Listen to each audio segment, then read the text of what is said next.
أشهد أن لا إله إلا الله.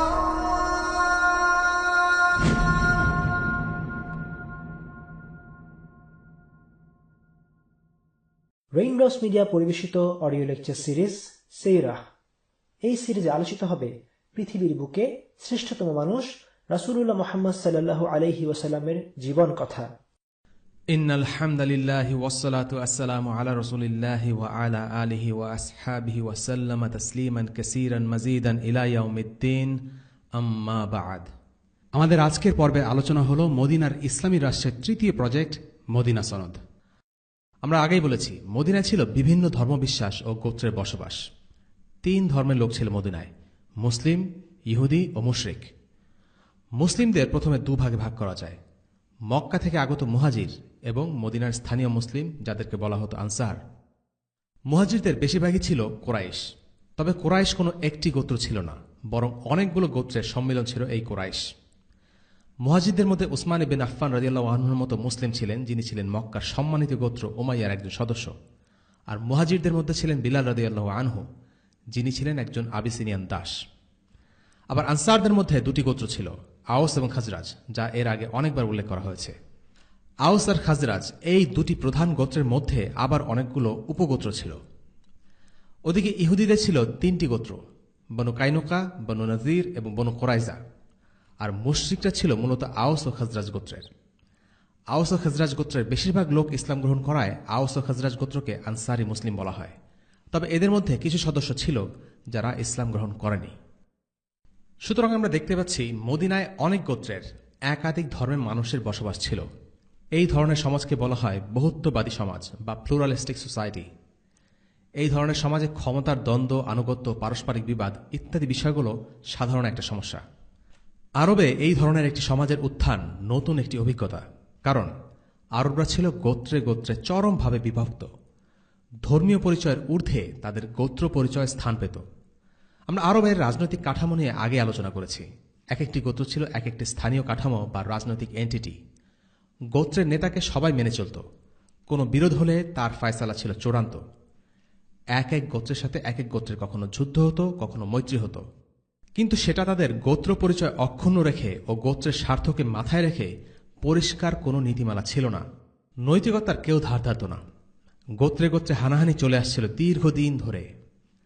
আরবদের ধর্মীয় পরিচয় ছিল তারা মুশরিক, কিন্তু তাদের রাজনৈতিক ও সামাজিক জীবনে ধর্মের তেমন কোনো প্রভাব ছিল না।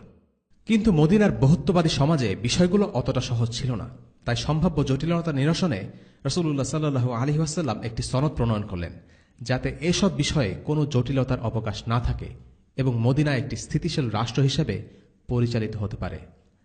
তিনি এ সনদে বিভিন্ন গোত্রের পারস্পরিক সম্পর্ক কিরূপ হবে, কোনো বিবাদ হলে কিভাবে তার মীমাংসা হবে, যুদ্ধ কে কার পক্ষ নেবে এবং কে সাহায্য করবে, কারা রাষ্ট্রের পক্ষ থেকে নিরাপত্তা প্রাপ্ত হবে, এই বিষয়গুলো সুস্পষ্টভাবে সংজ্ঞায়িত করলেন।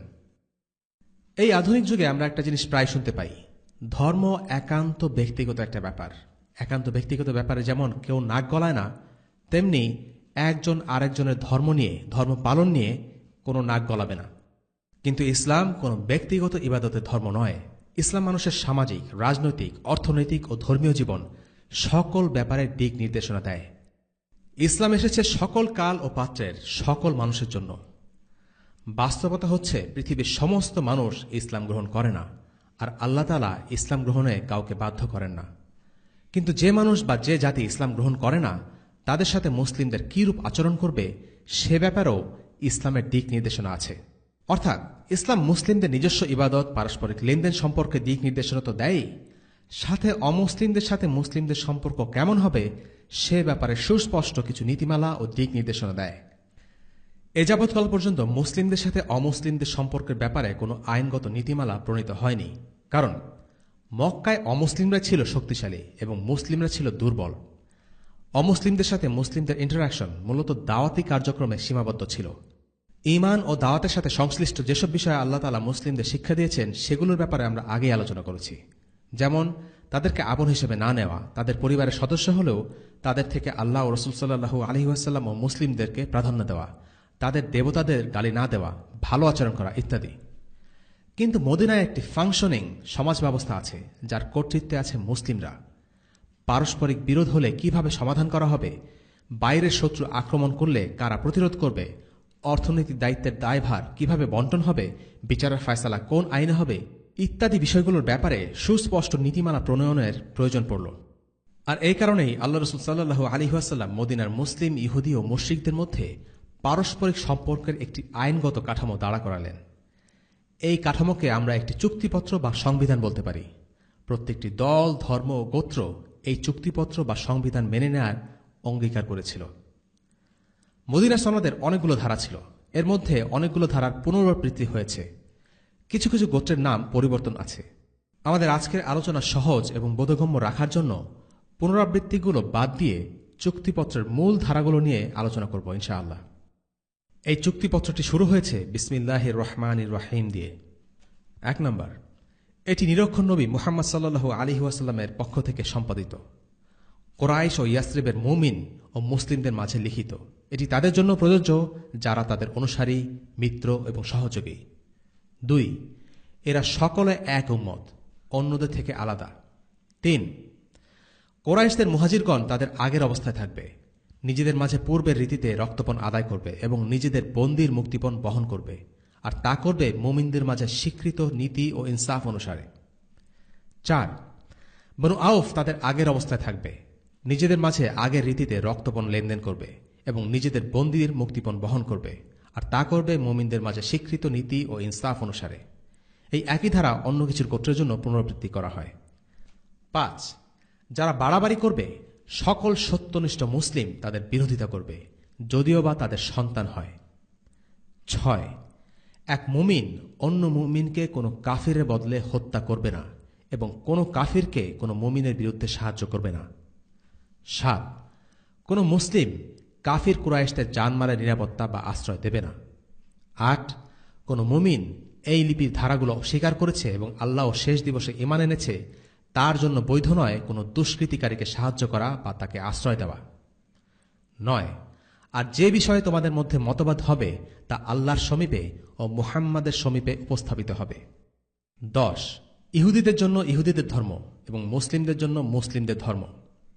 11, ইহুদিরা মুহাম্মাদের অনুমতি ছাড়া যুদ্ধার্থে বের হবে না। 12, ইহুদিরা বহন করবে তাদের নিজেদের ব্যয়ভার ও মুসলিমরা তাদের নিজেদের।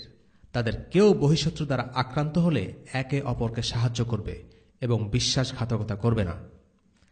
13, মদিনাকে পবিত্র স্থান বলে গণ্য করা হবে। 14, এই সনদভুক্ত পক্ষগুলোর মাঝে যদি কোনো সমস্যা বা বিবাদ সৃষ্টি হয় যা থেকে হানাহানি বেঁধে যাওয়ার আশঙ্কা দেখা দেয়, তাহলে তার নিষ্পত্তিতে আল্লাহ ও তার রসুলের সিদ্ধান্তই চূড়ান্ত। 15, নিরাপত্তা দেয়া যাবে না কোনো কুরাইশকে, আর না তাকে যে কুরাইশকে সাহায্য করে। 16, চুক্তির সকল পক্ষ মদিনায় আক্রমণকারীর বিরুদ্ধে পরস্পরকে সাহায্য করবে। এগুলো ছিল মোটামুটি মদিনার সনদের মূল ধারাগুলো। এবার আমরা এই ধারাগুলোর বিশ্বাসগত, আইনগত এবং নৈতিক অর্থ নিয়ে আলোচনা করব ইনশাআল্লাহ। 1, ধর্মবিশ্বাস ভিত্তিক রাষ্ট্র প্রতিষ্ঠা এবং নাগরিকত্বের ধারণা। যে কোনো রাষ্ট্রের গোড়াপত্তন শুরু হয় কিছু মৌলিক প্রশ্নের জবাবের উপর ভিত্তি করে, যা সেই রাষ্ট্রকে সংজ্ঞায়িত করে, রাষ্ট্রের কর্মপদ্ধতি ও উদ্দেশ্যকে নির্ধারণ করে। এমন মৌলিক কিছু প্রশ্নের উদাহরণ হল: রাষ্ট্রের কোন শাসন ব্যবস্থার উপর ভিত্তি করে প্রতিষ্ঠিত, রাষ্ট্র কিসের ভিত্তিতে আইন প্রণয়ন করবে, কারা এই রাষ্ট্রের নাগরিক, কিসের ভিত্তিতে রাষ্ট্র তার বন্ধু রাষ্ট্র ও শত্রু রাষ্ট্রকে চিহ্নিত বা সংজ্ঞায়িত করবে, রাষ্ট্রের নাগরিকদের অধিকার কি কি। এই মৌলিক প্রশ্নগুলোর উত্তর দিয়েই মদিনা রাষ্ট্রের গোড়াপত্তন ঘটে। এই সনদের আলোচনায় প্রথম যে বিষয়টি উঠে আসে তা হচ্ছে বিশ্বাসভিত্তিক জাতি বা উম্মাহ, এই ধারণা। এই সনদের মাধ্যমে আকিদা বা ধর্মভিত্তিক একটি সমাজের গোড়াপত্তন ঘটে এবং গোত্রভিত্তিক শাসন ব্যবস্থা বাতিল হয়ে যায়। ধর্মবিশ্বাসের উপর ভিত্তি করে সমাজ করার এই ধারণাটি আরবদের জন্য কিছুটা নতুন ছিল, কারণ ইতিপূর্বে তাদের পরিচয় ছিল বংশ বা গোত্রভিত্তিক। রক্তের সম্পর্কের ভিত্তিতে তারা ঐক্য বজায় রাখত। অন্যদিকে রাসূলুল্লাহ সাল্লাল্লাহু আলাইহি ওয়াসাল্লাম নতুন একটি ধারণা নিয়ে আসেন। তিনি আরব থেকে গোত্রভিত্তিক সমাজ ব্যবস্থাকে প্রতিস্থাপন করে দিলেন উম্মাহ ভিত্তিক সমাজ ব্যবস্থা নিয়ে। তিনি বনু আওস ও বনু খাজরাজকে এক করলেন, নাম দিলেন আনসার। মদিনার আনসার ও মক্কার মুহাজিরদের এক করলেন এবং তাদের সাধারণ পরিচয় দিলেন মুসলিম, এবং তারা প্রত্যেকে ইসলামী রাষ্ট্রের নাগরিক। এখানে কারো গোত্র পরিচয় বা গায়ের রং বা জাতীয়তা প্রাধান্য পেল না, বরং যে বিষয়টি তাদের এক করল সেটা হচ্ছে তাদের ধর্মবিশ্বাস। এমনকি যারা মক্কা মদিনার বাইরে থেকে আগত তারাও ইসলামী রাষ্ট্রের নাগরিকত্ব লাভ করল শুধু এই যোগ্যতায় যে তারা মুসলিম। তিনি সবাইকে জানিয়ে দেন মুসলিমরা একে অপরের ভাই, উম্মাতান ওয়াহিদা বা এক উম্মার এই ধারণাটি আল্লাহ তাআলা কোরআনে উল্লেখ করেছেন বিভিন্ন আয়াতে। ইন্না হাযিহি উম্মাতুকুম উম্মাতান ওয়াহিদাতান ওয়া আনা রাব্বুকুম ফা'বুদুন। নিশ্চয় তোমাদের এ জাতি একই জাতি আর আমি তোমাদের রব, অতএব তোমরা আমার ইবাদত করো। সূরা আল আম্বিয়া আয়াত 92। এই আয়াত থেকে আমরা দেখছি মুসলিম উম্মাহ একটি একক উম্মাহ হওয়ার কারণ হল তাওহীদ, তারা এক আল্লাহর ইবাদত করে। অন্য আয়াতে আল্লাহ বলছেন মুসলিমরা হলো এক জাতি এবং সর্বশ্রেষ্ঠ জাতি।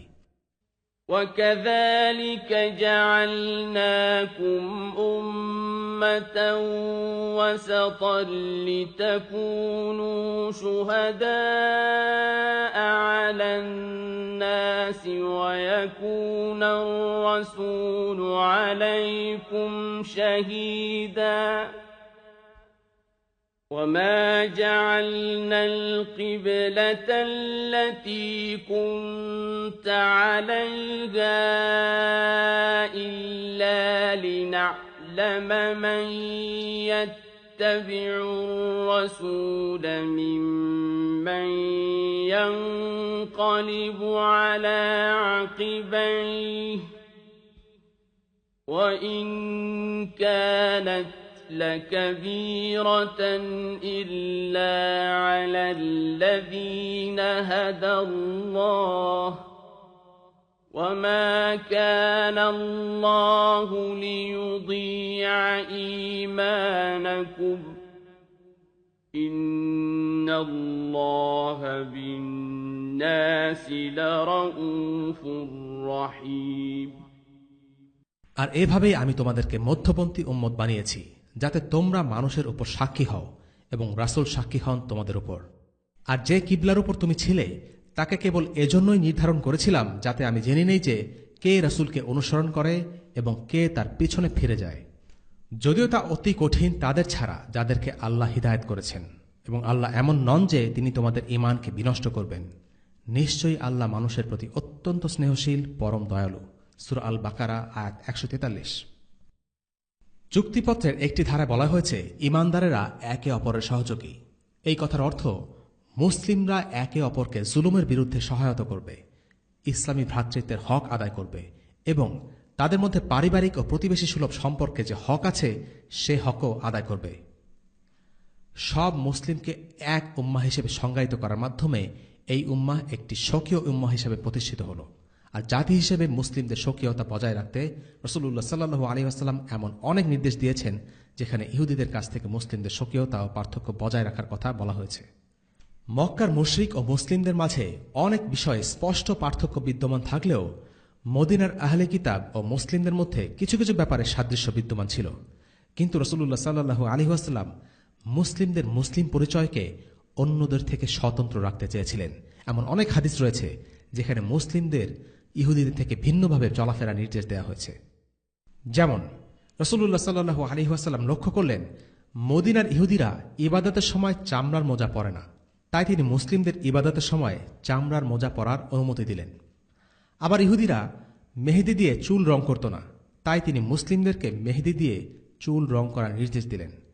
এই নির্দেশটি ছিল পুরুষদের জন্য। এরকম আরও একটি তাৎপর্যপূর্ণ ঘটনা আছে। ইবনে আব্বাস রাদিয়াল্লাহু আনহু এটি বর্ণনা করেছেন। রাসূলুল্লাহ সাল্লাল্লাহু আলাইহি ওয়াসাল্লাম একদিন দেখলেন মদিনার ইহুদিরা আশুরার দিনে অর্থাৎ মুহররমের 10 তারিখ রোজা রাখে এবং তারা এই দিনের ব্যাপারে বলে, এই দিনে মূসা ফিরআউনকে পরাজিত করেছেন। তখন রাসূলুল্লাহ সাল্লাল্লাহু আলাইহি ওয়াসাল্লাম তার সাহাবাদের বললেন, মূসার বিজয় উদযাপনের জন্য তোমরা মুসলিমরা ইহুদিদের চেয়ে বেশি হকদার, তাই তোমরা এই দিনে রোজা রাখবে। এখানে রাসূলুল্লাহ সাল্লাল্লাহু আলাইহি ওয়াসাল্লাম বুঝিয়েছেন যে মূসা আলাইহিস সালাম ছিলেন একজন মুসলিম, কিন্তু ইহুদিরা মুসলিম নয়। তাই সত্যিকারের মুসলিম হিসেবে তার প্রতি আমাদের অধিকার সবচেয়ে বেশি, ইহুদিদের চেয়েও বেশি, যদিও বা তারা নিজেদের মূসার অনুসারী বলে দাবি করে। রাসূলুল্লাহ সাল্লাল্লাহু আলাইহি ওয়াসাল্লাম আশুরার দিন রোজা রাখা শুরু করলেন এবং অন্যদেরকেও রোজা রাখার নির্দেশ দিলেন। মৃত্যুর আগে তিনি বলে গিয়েছিলেন যে তিনি যদি পরবর্তী বছর পর্যন্ত বেঁচে থাকেন তাহলে 10ই মুহররমের সাথে 9ই মুহররমও রোজা রাখবেন। এভাবে তিনি আশুরার রোজা রাখার ব্যাপারে মুসলিম ও ইহুদিদের মাঝে একটি পার্থক্য করে দিয়েছিলেন, যেখানে মুসলিমরা 9 ও 10ই মুহররম রোজা রাখত আর অন্যদিকে ইহুদিরা শুধু 10ই মুহররম রোজা রাখত। আরও একটি গুরুত্বপূর্ণ ঘটনা হল কিবলা পরিবর্তন। প্রথমে মুসলিমদের কিবলা ছিল জেরুসালেম অভিমুখী।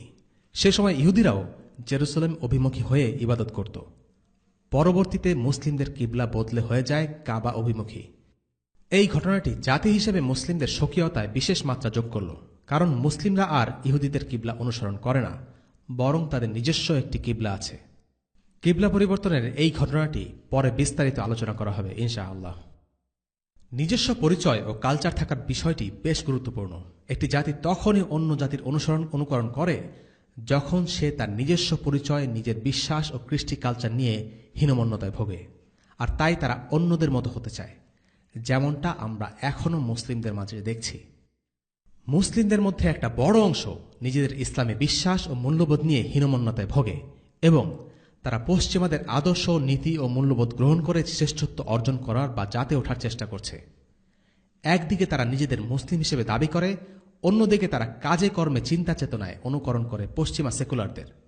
বিষয়টি সম্মানের হওয়া তো দূরে থাক, বরং শ্রেষ্ঠ উম্মতের সদস্য হয়ে এমনটা করা লজ্জার আর অপমানের। তবে সাংস্কৃতিক স্বকীয়তা মানে এই নয় যে ইসলামী রাষ্ট্রে কেবল মুসলিমরাই বসবাস করবে। এর প্রমাণ হল ইহুদিরা মদিনার রাষ্ট্রের নাগরিকত্ব পেয়েছিল। সনদ থেকে এটা স্পষ্ট যে তারা ছিল ইসলামী রাষ্ট্রের নাগরিক। চুক্তিপত্রে একটি ধারায় বলা হয়েছে, বনু আউফের ইহুদিরা মুসলিমদের সাথে এক উম্মাহ। মদিনার সনদ অনুসারে তারা নাগরিকত্বের সুবিধা লাভ করবে, বিপদে পড়লে মুসলিমদের থেকে সাহায্য ও নিরাপত্তা পাবে। শর্ত ছিল তারা ইসলামী রাষ্ট্রের প্রতি অনুগত থাকবে এবং মুসলিমদের বিরুদ্ধে কোনো দলকে সাহায্য করবে না। 2 নম্বর, আল্লাহর আইন প্রতিষ্ঠা। এই সনদ অনুসারে অর্থনৈতিক, রাজনৈতিক, ধর্মীয় ও পারিবারিক বিরোধ, ফৌজদারি সকল বিষয় নিষ্পত্তিতে আল্লাহ ও তার রাসূলের রায় চূড়ান্ত বলে গণ্য হবে। সনদে পরিষ্কারভাবে উল্লেখ আছে, যে বিষয়ে মতভেদ হবে তা আল্লাহর সমীপে ও মুহাম্মাদের সমীপে উপস্থাপিত হবে।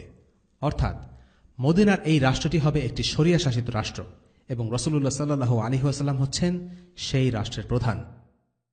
ইসলামের সাথে অন্যান্য ধর্মের পার্থক্য এখানেই। অন্য ধর্মগুলোতে ইবাদত করা হয় তাদের নিজ নিজ উপায়ে, কিন্তু জীবনের অন্যান্য দিক যেমন ব্যবসা বাণিজ্য, রাষ্ট্রীয় জীবন, বিচার ব্যবস্থা পরিচালিত হয় তাদের নিজেদের ইচ্ছায় বা নিজেদের বানানো আইনে। কিন্তু ইসলাম ধর্মে ইবাদত যেমন আল্লাহর জন্য, তেমনি জীবনের অন্যান্য সকল বিষয় পরিচালিত হবে শরিয়া দ্বারা, অর্থাৎ সেই সকল আইন দ্বারা যেগুলো আল্লাহ কোরআনে নাজিল করেছেন অথবা সুন্নাহর মাধ্যমে যে সকল আইনের বৈধতা দিয়েছেন। জীবনের সর্বক্ষেত্রে আইন প্রতিষ্ঠা করা হলো একটি ইবাদত। ইন্না আনজালনা ইলাইকাল কিতাবা বিল হাক্কি লিতাহকুমা বাইনান নাসি বিমা আরাকাল্লাহ ওয়া লা তাকুন লিল খাইনিনা খাসীমা। নিশ্চয়ই আমি আপনার প্রতি সত্য কিতাব অবতীর্ণ করেছি, যাতে আপনি মানুষের মধ্যে ফয়সালা করেন যা আল্লাহ আপনাকে দেখিয়েছেন। সূরা আন-নিসা আয়াত 105। অর্থাৎ ইবাদত বা ধর্মীয় বিষয় পালন করার জন্য যেমন কিছু বিধান আছে, তেমনি দুনিয়াবী বিষয়গুলোর জন্য ইসলামে নির্দিষ্ট কিছু বিধান আছে।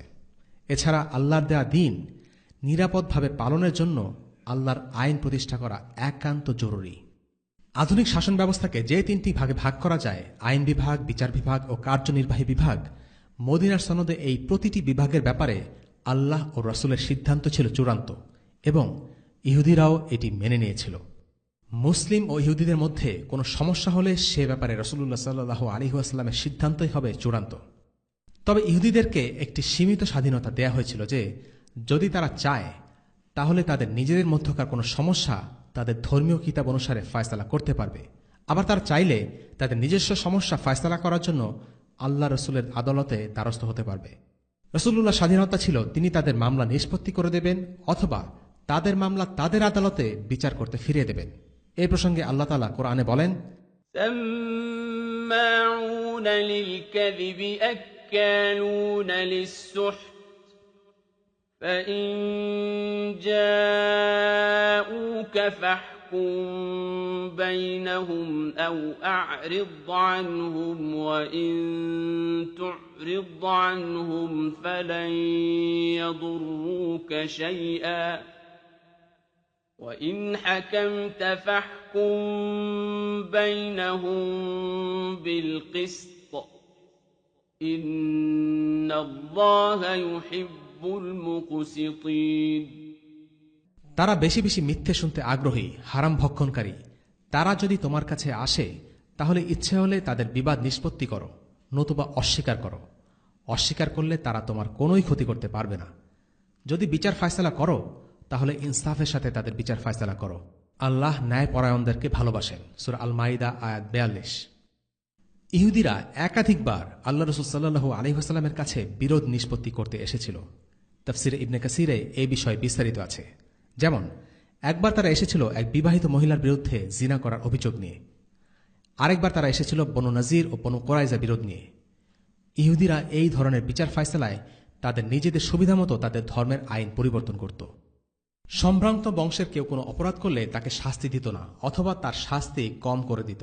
অথবা দেখা যেত দুটি গোত্রের মধ্যে বিরোধ হলে শক্তিশালী গোত্রকে দুর্বল গোত্রের উপর ফেভার করা হতো। আল্লাহ তাআলা এই অপরাধগুলোর জন্য কোরআনে ইহুদিদেরকে কাফির, জালিম ও ফাসিক হিসেবে অভিহিত করেছেন। আল্লাহ যে বিধান নাজিল করেছেন তা দিয়ে বিচার ফায়সালা করা ও শাসন করা বাধ্যতামূলক। যদি কেউ আল্লাহর আইন দিয়ে শাসন বা বিচার করতে অস্বীকৃতি জানায় তাহলে সে কুফরি করল। যদি কেউ ইসলামী শরিয়ার আইন বাতিল করে দিয়ে অন্য ধর্ম অথবা মানবরচিত আইনকে প্রণয়ন করে বা প্রাধান্য দেয় তাহলে সেটা কুফরি বলে গণ্য হবে। কোরআন ও সুন্নাহর আইনের বিপরীতে অন্য কোনো আইনকে কোরআন ও সুন্নাহর মতো মনে করা বা সমপর্যায়ের মনে করাও কুফরি। এই কুফরির কারণে একজন মানুষ কেবল গুনাহগার হয় তা নয়, বরং সে ইসলামের গণ্ডি থেকে বের হয়ে যায়। এই ব্যাপারে কোনো সন্দেহের অবকাশ নেই যে আল্লাহর আইন দিয়ে শাসন না করা দ্বীনের মারাত্মক গুনাহের একটি। পরিস্থিতি ও বাস্তবতা অনুসারে এটি কুফর হতে পারে, আবার জুলুম বা ফিস্ক হতে পারে। বিষয়টি আলাদা আলোচনা দাবি রাখে বিধায় আমরা এই ব্যাপারে বিস্তারিত আলোচনা করছি না। সাম্রাজ্যবাদীরা মুসলিম ভূমিগুলো দখল করে নেয়ার আগে মুসলিম ভূমিগুলোতে ইসলামী শরিয়া আইন কার্যকর ছিল। ১৩০০ বছর ধরে প্রায় পুরো সময়টা জুড়ে ইসলামী শরিয়ার আইন মুসলিম ভূমিতে বলবৎ ছিল। তবে তাতারদের একটি দল, যারা নিজেদের মুসলিম দাবি করা সত্ত্বেও কিছুকাল তাদের নিজস্ব সংবিধান আল ইয়াসাক দিয়ে তাদের দখলদারিত্বের অধীনে থাকা কিছু মুসলিম ভূমি শাসন করে। আল ইয়াসাক ছিল একটি সংবিধান যেখানে ইসলামী আইন, আহলে কিতাবের আইন, তাতারদের নিজস্ব আইন, মানবরচিত আইনের সংমিশ্রণ ঘটে। তৎকালীন আলিমরা এই সংবিধান দিয়ে শাসন করাকে কুফরি হিসাবে ঘোষণা দেন। ইবনে কাসির রাহিমাহুল্লাহ তার তাফসিরে এই প্রসঙ্গে বলেন, যে রাজকীয় বিধানসমূহের দ্বারা তাতাররা শাসন কার্য পরিচালনা করে এগুলো গৃহীত হয়েছে তাদের রাজা চেঙ্গিস খানের রচিত কিতাব আল ইয়াসাক থেকে। চেঙ্গিস খান এই কিতাব রচনা করেছিল বিভিন্ন শরিয়া থেকে নানা আইন একত্রিত করে। এখানে ইহুদি, নাসারা, ইসলামী শরিয়া সবগুলো থেকেই কিছু কিছু গ্রহণ করা হয়েছে এবং সাথে আরও অন্যান্য উৎসসমূহ থেকেও নেওয়া হয়েছে। এছাড়া এই কিতাবে চেঙ্গিস খানের নিজস্ব চিন্তাপ্রসূত নানা মন গড়া আইনও আছে। আর এভাবে চেঙ্গিস খানের উত্তরসূরিরা আল্লাহর কিতাব ও তার রসুলের সুন্নাহ অনুযায়ী শাসনের বদলে এই কিতাবের আইনকে অগ্রাধিকার দিয়েছে এবং অনুসরণ করেছে। যারা এরকম করে তারা কাফির এবং তাদের বিরুদ্ধে ততক্ষণ যুদ্ধ করতে হবে যতক্ষণ না তারা আল্লাহ ও তার রসুল যা নির্ধারণ করেছেন তদানুযায়ী শাসন করার দিকে ফিরে আসে, যাতে করে ছোট বা বড় কোনো বিষয়েই আল্লাহ সুবহানাহু ওয়া তাআলা ছাড়া আর কারো বিধান না চলে। বর্তমানে মুসলিম বিশ্বের কোথাও পরিপূর্ণ শরিয়া ব্যবস্থা চালু নেই। শরিয়ার বিরুদ্ধে ইসলাম বিদ্বেষী ও কাফির মিডিয়ার প্রোপাগান্ডার কারণে খোদ মুসলিমরাই অনেকে শরিয়া ব্যবস্থাকে বর্বর ও নিষ্ঠুর মনে করে। অথচ ইসলামের আইন হল ন্যায় ও ইনসাফ ভিত্তিক একটি ব্যবস্থা। শরিয়া আইন হল মুসলিমদের জন্য রহমত স্বরূপ। যখন কোনো দেশে শরিয়া আইন কার্যকর থাকে তখন সেখানে মানুষ ইসলামের বিশ্বাস ও মূল্যবোধগুলো ধারণ ও চর্চা করে। ইসলামী আইন না থাকার কারণে মুসলিম দেশগুলোতে অবাধে কুফরি বিশ্বাস আর জাহিলি মূল্যবোধগুলো স্থান করে নিয়েছে। অপরাধ প্রবণতা, দারিদ্র্য ঝেঁকে বসেছে। অথচ শরিয়া এসেছে এই জিনিসগুলো উচ্ছেদ করতে। শরিয়া ভিত্তিক জীবন ব্যবস্থা না থাকার কারণে মুসলিমদের ঈমান, জানমাল সবই অনিরাপদ হয়ে গেছে। ৩ নম্বর, রাসূলুল্লাহর কর্তৃত্ব। এই চুক্তিপত্রের মাধ্যমে মদিনাতে রাসূলুল্লাহ সাল্লাল্লাহু আলাইহি ওয়াসাল্লামের কর্তৃত্ব প্রতিষ্ঠিত হয়। যদিও তিনি মদিনাতে একজন অতিথি হিসেবে প্রবেশ করেছিলেন, কিন্তু তিনি ছিলেন কার্যত তাদের নেতা। আল্লাহ আযজা ওয়া জাল সূরা আন-নিসাতে বলেছেন, وما أرسلنا من رسول إلا ليطاع بإذن الله ولو أنهم إذ ظلموا أنفسهم جاءوك فاستغفروا الله واستغفر لهم الرسول لوجدوا الله توابا رحيما। বস্তুত আমি একমাত্র এই উদ্দেশ্যেই রাসূল প্রেরণ করেছি, যাতে আল্লাহর নির্দেশানুযায়ী তাদের আদেশ নিষেধ মান্য করা হয়। আয়াত 64। সনদে উল্লেখ করা আছে, এই সনদভুক্ত পক্ষগুলোর মাঝে যদি কোনো সমস্যা বা বিবাদ সৃষ্টি হয় যা থেকে হানাহানি বেঁধে যাওয়ার আশঙ্কা দেখা দেয়, তাহলে তার নিষ্পত্তিতে আল্লাহ ও তার রাসূলের সিদ্ধান্তই চূড়ান্ত। এই ধারা থেকে রাসূলুল্লাহর কর্তৃত্বের বিষয়টি সুস্পষ্ট, সেখানে ভাগ বসানোর অধিকার কারো ছিল না। সুতরাং আল্লাহ তাআলা রাসূলুল্লাহ সাল্লাল্লাহু আলাইহি ওয়াসাল্লামকে পাঠিয়েছেন যাতে মানুষ তাকে অনুসরণ করে। নবী হিসেবে রাসূলুল্লাহর কর্তৃত্ব আল্লাহ তাআলা বিভিন্ন পন্থায় প্রতিষ্ঠিত করেছেন, আর সেসব পন্থার মাঝে মদিনার সনদ অন্যতম। মদিনায় এসে আল্লাহ রাসূল সাল্লাল্লাহু আলাইহি ওয়াসাল্লাম 4টি প্রকল্প হাতে নেন: মসজিদ নির্মাণ, মুহাজির ও আনসারদের মধ্যে ভ্রাতৃত্ব স্থাপন, বিভিন্ন গোষ্ঠীর পারস্পরিক ও সম্পর্ক নিরূপণ এবং সামরিক বাহিনী প্রতিষ্ঠা। প্রতিটি কাজ রাসূলুল্লাহ সাল্লাল্লাহু আলাইহি ওয়াসাল্লামের কর্তৃত্বের প্রতিষ্ঠা ও স্থিতিশীলতা অর্জনে গুরুত্বপূর্ণ ভূমিকা রেখেছে। এই সনদের একটি বিশেষ দিক হল, এই সনদে শুধু একজন মানুষের নাম স্থান পেয়েছে, আর তিনি হলেন মুহাম্মদ সাল্লাল্লাহু আলাইহি ওয়াসাল্লাম। এভাবেই মদিনায় রাসূলুল্লাহর ক্ষমতা সুসংহত হয়। 4 নম্বর, ইহুদি ও মুসলিমদের সম্পর্ক। মদিনার সনদ থেকে একটি বিষয় স্পষ্ট, রাসূলুল্লাহ সাল্লাল্লাহু আলাইহি ওয়াসাল্লাম তৎকালীন আহলে কিতাবদের প্রতি বেশ সহনশীলতা দেখিয়েছেন। এই চুক্তিপত্রে ইহুদিদেরকে মদিনার অর্থাৎ একটি ইসলামী রাষ্ট্রের নাগরিক হিসেবে স্বীকৃতি দেওয়া হয়েছে, তাদেরকে ধর্মীয় স্বাধীনতা দেওয়া হয়েছিল, তারা নিজেদের ধর্মীয় রীতি পালন করার সুযোগ পেয়েছিল, এবং সবচেয়ে বড় ব্যাপার হলো এই যে তাদের নিরাপত্তা দেওয়ার যাবতীয় দায়িত্ব ন্যস্ত ছিল ইসলামী রাষ্ট্রের উপর।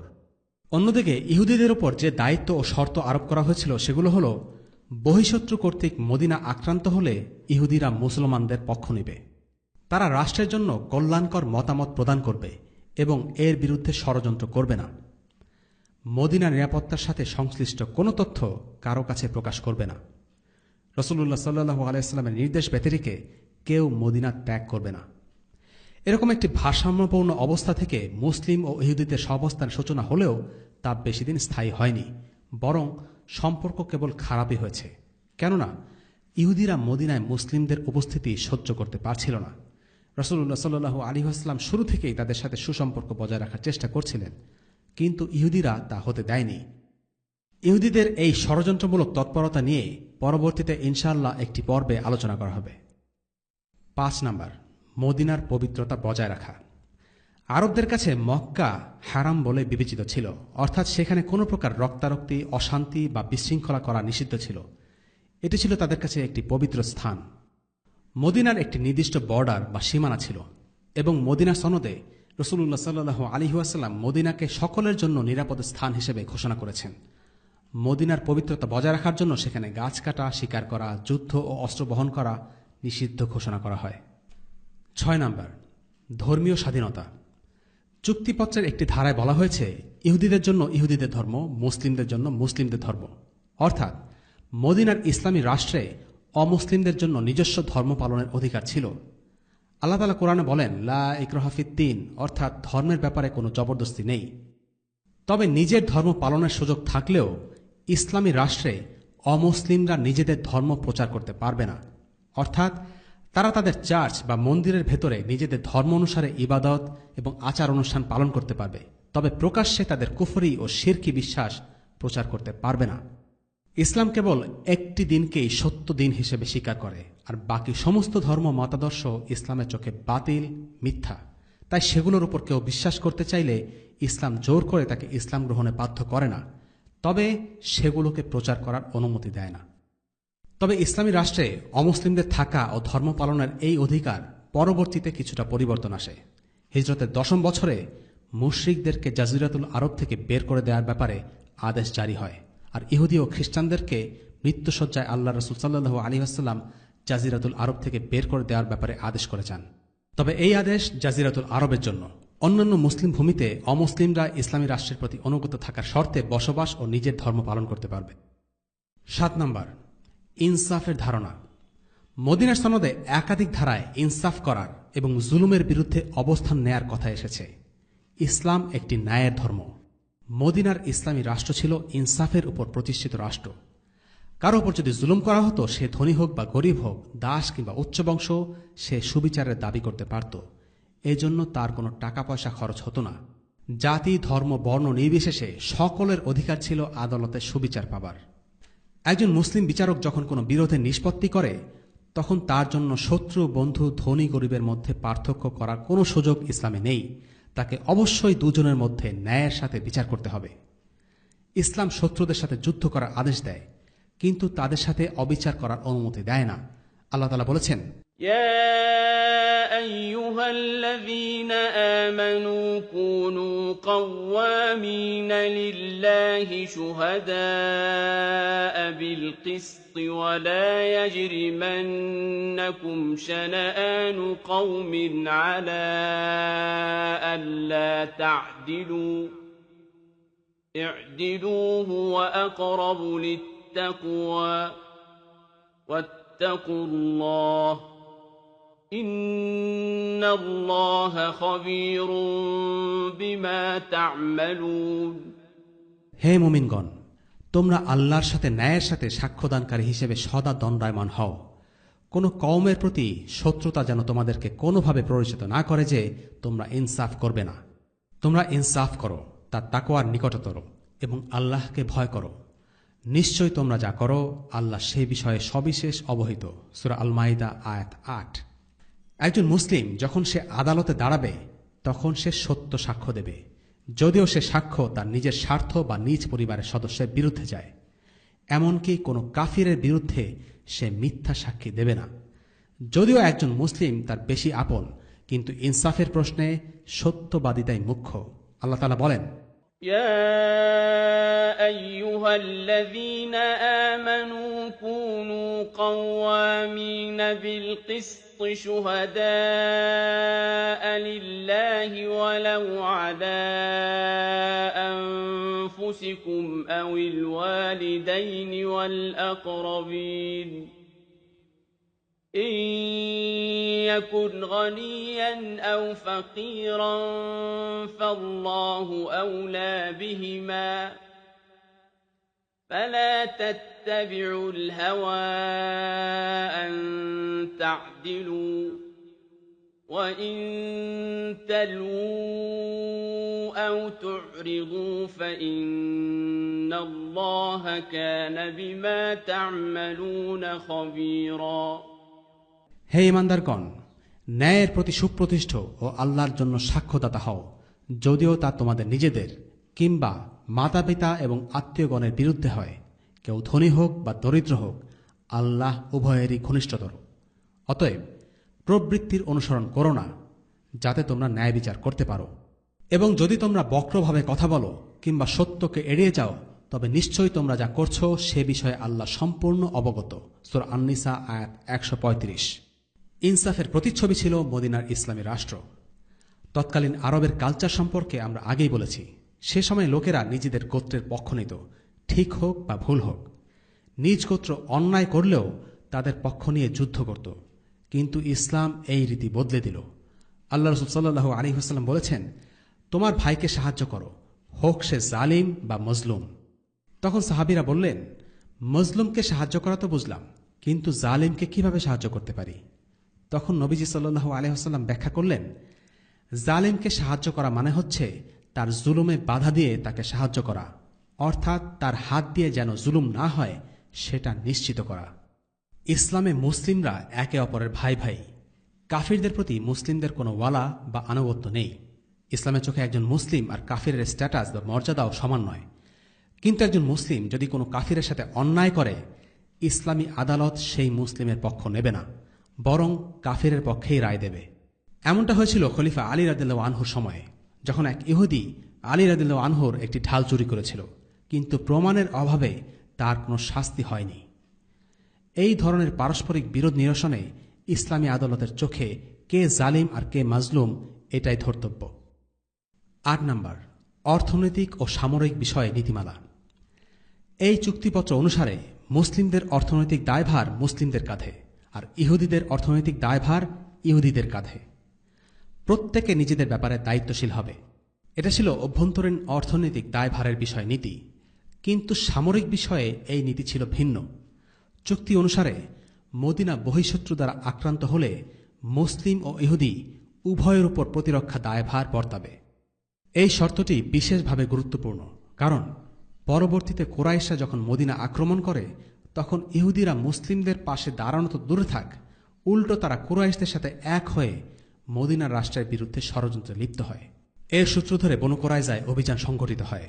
খন্দকের যুদ্ধে এ ব্যাপারে বিস্তারিত আলোচনা করা হবে ইনশাআল্লাহ। ৯ নম্বর, রাষ্ট্রদ্রোহিতা। চুক্তিপত্রের একটি ধারা ছিল মদিনার কেউই কুরাইশদের সাহায্য করতে পারবে না। এই ধারাটি সবার জন্য প্রযোজ্য হলেও মুশরিকদের জন্য এই ধারাটি বিশেষভাবে গুরুত্বপূর্ণ ছিল। এর কারণ হল, ধর্মবিশ্বাসের বিবেচনায় মদিনার মুশরিকরা ছিল কুরাইশদের আপন, কারণ তারা উভয়ে ছিল পৌত্তলিকতার অনুসারী, অর্থাৎ মুশরিক। মুশরিক হয়ে মুশরিকদের পক্ষ অবলম্বন করা এবং তাদের প্রতি সহানুভূতি থাকাটাই ছিল স্বাভাবিক। এই কারণে নবীজি সাল্লাল্লাহু আলাইহি ওয়াসাল্লাম চুক্তিপত্রের ধারায় উল্লেখ করেন, মদিনার কেউ, মুসলিম, ইহুদি, মুশরিক কেউই কুরাইশদের কেউ সাহায্য করতে পারবে না। এই ধারাটিকে রাষ্ট্রদ্রোহিতার সাথে তুলনা করা যেতে পারে। বর্তমানকালের যে কোনো সংবিধানে রাষ্ট্রদ্রোহ সংক্রান্ত ধারা আছে। কোনো নাগরিক যদি তার রাষ্ট্রের বিরুদ্ধে বহিঃশত্রুর সাথে এক হয়ে ষড়যন্ত্র লিপ্ত হয়, তবে সেটি হচ্ছে সেই রাষ্ট্রের চোখে সর্বোচ্চ অপরাধ। মদিনার ইসলামী রাষ্ট্রও এর ব্যতিক্রম ছিল না। যেহেতু কুরাইশরা ছিল মদিনা রাষ্ট্রের আসল শত্রু, তাই মদিনার এই চুক্তিপত্রে কুরাইশ ও তাদের মিত্রদের সাহায্য না করার ব্যাপারে বিশেষভাবে উল্লেখ করা হয়েছে। ১০ নম্বর, মদিনা ত্যাগ করার ব্যাপারে আল্লাহ রাসূল সাল্লাল্লাহু আলাইহি ওয়াসাল্লামের সিদ্ধান্ত ছিল চূড়ান্ত। মদিনা ছেড়ে কেউ যেতে চাইলে তা অবশ্যই নবীজি সাল্লাল্লাহু আলাইহি ওয়াসাল্লামের অনুমতি নিয়ে যেতে হবে। ছেড়ে যাওয়া বলতে সম্ভবত রাষ্ট্রের নাগরিকত্ব ত্যাগ করে অন্য কোনো রাজনৈতিক অথরিটির অধীনে চলে যাওয়া বা স্বাধীনভাবে বেঁচে থাকার কথা বলা হচ্ছে। মদিনার সনদের ব্যাপারে সংক্ষিপ্ত পর্যালোচনা আমরা এখানে শেষ করছি। তবে আমাদের মনে রাখতে হবে, এই সনদের আইনগুলোই ইসলামের চূড়ান্ত বিধান নয়, কারণ এর পরে আল্লাহ তাআলা আরও ওয়াহী নাজিল করেছেন এবং সে অনুসারে মদিনার সংবিধানের আইনগুলো পরিবর্তিত হয়েছে। যেমন মক্কা মদিনায় অমুসলিমদের থাকার অনুমতি পরবর্তীতে বাতিল হয়ে যায়। এই সংবিধানে জিজিয়ার কোনো উল্লেখ নেই, কিন্তু পরবর্তীতে জিজিয়ার বিধান আরোপ করা হয়েছিল। অমুসলিমদের থেকে ইসলামী রাষ্ট্র ট্যাক্স সংগ্রহ করে, এর বিনিময়ে তারা তাদের নিরাপত্তা দেয়। এছাড়াও মদিনার প্রাথমিক পর্যায়ে কেবল প্রতিরক্ষা বা প্রতিরোধমূলক জিহাদের অনুমোদন ছিল। পরবর্তীতে আক্রমণাত্মক জিহাদের ব্যাপারে হুকুম নাজিল হয়। কাজেই বর্তমানকালের কোনো ইসলামী রাষ্ট্রের সংবিধান অবিকল মদিনার সনদের মতো হবে না, বরং তা রচিত হবে সর্বশেষ ও চূড়ান্ত নাজিলকৃত বিধানের উপর ভিত্তি করে। আমাদের আজকের আলোচনা শেষ করার আগে আমরা দুটো বিষয় নিয়ে আলোচনা করব। মূলত আমাদের মধ্যে প্রচলিত একটি ভুল ধারণার অপনোদন নিয়ে আমরা কথা বলবো। আমরা অনেকেই এমনটা শুনে থাকি যে ইসলামের রাজনীতি বলে কিছু নেই, ইসলামে কেবল ব্যক্তিগত ইবাদত বন্দিগের ব্যাপারে দিক নির্দেশনা আছে। দেশের রাজনৈতিক ব্যবস্থা কিভাবে পরিচালিত হবে, সামরিক ও অর্থনৈতিক নীতি কেমন হবে, এই ব্যাপারে ইসলামের কোনো সে বা দিক নির্দেশনা নেই। শুধু তাই নয়, এই বিষয়ে কারো অজ্ঞানতা এতটাই বাড়াবাড়ি পর্যায়ে চলে গেছে যে অনেকেই বলে মদিনার রাষ্ট্র একটি সেকুলার রাষ্ট্র ছিল, কারণ এখানে সকল ধর্ম আর জাতির মানুষ ছিল, তাই এটা একটা সেকুলার বা ধর্মনিরপেক্ষ রাষ্ট্র। মুসলিমদের মধ্যে একটা উল্লেখযোগ্য অংশ এই ধরনের ধ্যান ধারণায় বিশ্বাস করে। এই ধ্যান ধারণাটি নিছক একটি ভুল ধারণা নয়, বরং এই ধারণাটি ইসলামের একেবারে মৌলিক আকীদার বিরোধী। কোরআনে আল্লাহ তাআলা একাধিক আয়াতে দ্বীন ইসলামকে প্রতিষ্ঠিত করার জন্য নবী রাসূলদেরকে পাঠিয়েছেন বলে উল্লেখ করেছেন। شرع لكم من الدين ما وصى به نوحا والذي أوحينا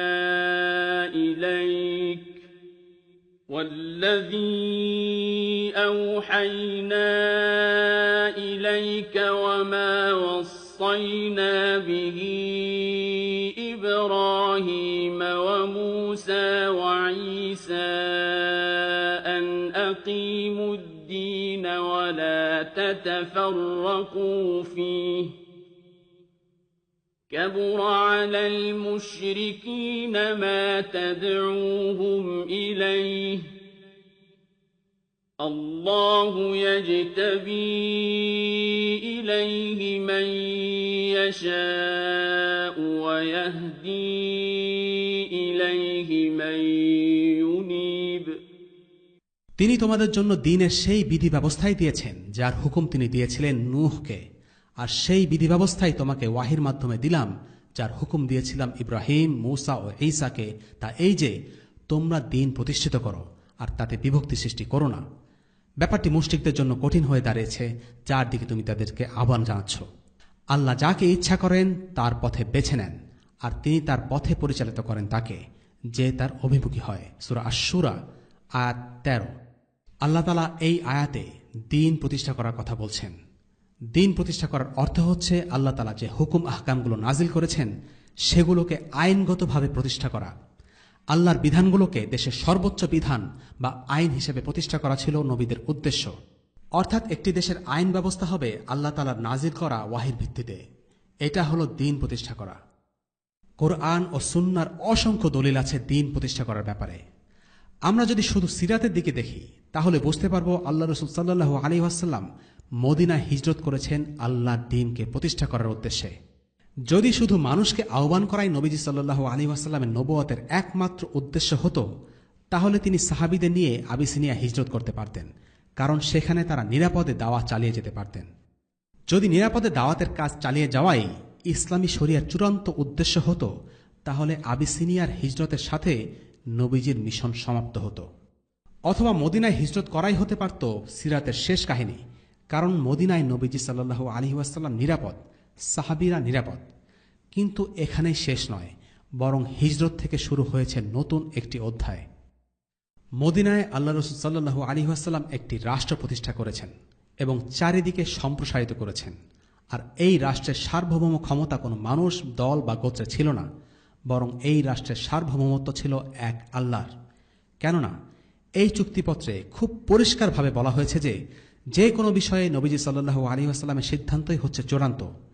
নবী সাল্লাল্লাহু আলাইহি ওয়াসাল্লাম হচ্ছেন আল্লাহর পক্ষ থেকে প্রেরিত দূত, তিনি হচ্ছেন আল্লাহর পক্ষ থেকে বার্তাবাহক, তিনি হচ্ছেন আল্লাহর কালামের জীবন্ত ব্যাখ্যা। তিনি দ্বীনের বিষয়ে যা বলবেন তা আল্লাহর পক্ষ থেকে আগত। কাজেই রাষ্ট্রের যে কোনো বিষয়ে তার সিদ্ধান্ত চূড়ান্ত হওয়ার অর্থ হল এই রাষ্ট্র ছিল আল্লাহ তাআলার বিধান দ্বারা পরিচালিত একটি রাষ্ট্র। এখানে দ্বিতীয় কোনো ব্যাখ্যার সুযোগ নেই। আল্লাহ রাসূল সাল্লাল্লাহু আলাইহি ওয়াসাল্লামের ওফাতের পর তার সাহাবীরা এই রাষ্ট্রের হাল ধরেছেন এবং এই রাষ্ট্রকে আরবের বাইরে সম্প্রসারিত করেছেন জিহাদের মাধ্যমে। আল্লাহ রাসূল সাল্লাল্লাহু আলাইহি ওয়াসাল্লামের জীবদ্দশাতেই পুরো আরব তার কর্তৃত্ব মেনে নেয় এবং সমগ্র আরব, মুসলিম অমুসলিম সকলের উপর ইসলামী আইন কার্যকর হয়। এরপর সাহাবারা যখন আরবের বাইরে পারস্য ও রোমান সাম্রাজ্য জয় করলেন, সেখানে তারা একই ধারায় ইসলামী শাসন ব্যবস্থা কার্যকর করলেন। যখনই নতুন কোনো অঞ্চল বিজিত হতো, তখনই সেখানে নবীজি সাল্লাল্লাহু আলাইহি ওয়াসাল্লাম অথবা খলিফারা একজন গভর্নরকে পাঠাতেন, যার কাজ ছিল দ্বীন ইসলাম শিক্ষা দেয়া, ইসলামের আইন অনুসারে শাসন করা, সালাত প্রতিষ্ঠা করা, যাকাত ও জিজিয়া আদায় করা, প্রকাশ্যে হারাম কাজ বন্ধ করা, যে কোনো বিরোধে কোরআন ও সুন্নাহর আলোকে নিষ্পত্তি করা, অপরাধ প্রমাণিত হলে ইসলামী পেনাল কোড বা শাস্তির বিধান প্রয়োগ করা এবং ইসলামী পররাষ্ট্র নীতির আলোকে পরিস্থিতি অনুযায়ী জিহাদ পরিচালনা করা অথবা শান্তি চুক্তি করা।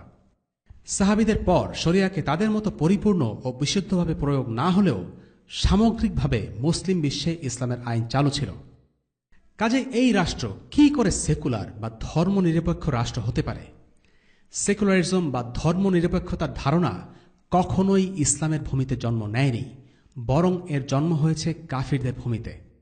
ইউরোপের রাজা ও চার্চের ক্ষমতাসীন লোকেরা দীর্ঘদিন ধরে তাদের ধর্মের আইনকে অপপ্রয়োগ করে নিজেদের জনগণকে শোষণ করে আসছিল। এছাড়াও দীর্ঘকাল ধরে খ্রিস্টানদের বিভিন্ন ফিরকার মধ্যে নিজেদের মধ্যে রক্তক্ষয়ী যুদ্ধে লিপ্ত ছিল। এর প্রতিক্রিয়া হিসেবে একটি বুদ্ধিজীবী শ্রেণীর আবির্ভাব হয়, যারা বিকৃত খ্রিস্টান ধর্মের এই জুলুমের শাসনকে সকল সমস্যার মূল হিসেবে চিহ্নিত করে এবং ধর্মভিত্তিক শাসনের বিরুদ্ধে ইউরোপে জনমত তৈরি হয়। চার্চের সাথে জনগণ যুদ্ধে লিপ্ত হয় এবং এক পর্যায়ে চার্চ শ্রেণী তাদের ক্ষমতা হারায় এবং রাজপরিবারগুলোও জনগণের দাবির কাছে মাথা নত করতে বাধ্য হয়। ইউরোপে তখন নতুন একটি আদর্শ প্রতিষ্ঠা পায়, আর সেটা হচ্ছে সেকুলারিজম বা ধর্মনিরপেক্ষতা।